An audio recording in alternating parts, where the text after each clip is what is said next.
आता पाहूया टॉप 9 मोठ्या राजकीय बातम्या।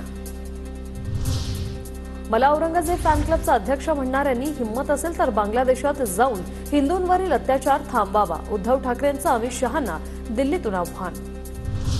बांगलादेश संदर्भात पंतप्रधान नरेंद्र मोदी योग्य वेळी निर्णय घेतील। आंतरराष्ट्रीय समन्वय करत विषय सोडवायचे आहेत। उद्धव ठाकरेंनी जरा सबुरीने घ्यायला हवं।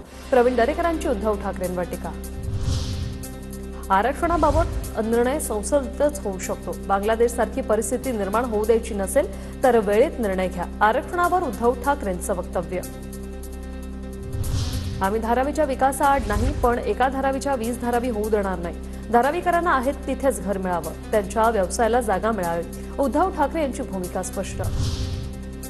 अदानी माझे शत्रू नाहीत, पण मुंबईचा शत्रू तो माझा शत्रू आणि अदानी कोणाचे मित्र असेल तर तो माझा विषय नाही। पवार आणि अदानींच्या संबंधांवरील प्रश्नाला उद्धव ठाकरेंचं उत्तर।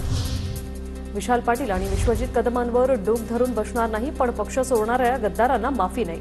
पत्रकारांनी विचारलेल्या प्रश्नाला उद्धव ठाकरेंचं उत्तर। उद्धव ठाकरे दिल्लीत काँग्रेसवाल्यांची भांडी घासायला गेलेत का? महाराष्ट्रातील प्रश्नावर चर्चेसाठी नाही तर राजकारणासाठी दिल्लीला गेले। मराठा आरक्षण प्रश्नी दिल्लीत जाऊन भेट का घेतली नाही? आशिष शेलार यांची ठाकरेंवर खोचक टीका।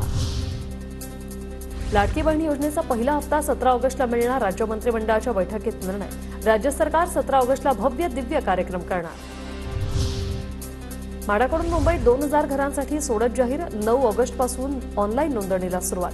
4 सप्टेंबरपर्यंत अर्ज ऑनलाईन पद्धतीने सादर करण्याची अंतिम मुदत।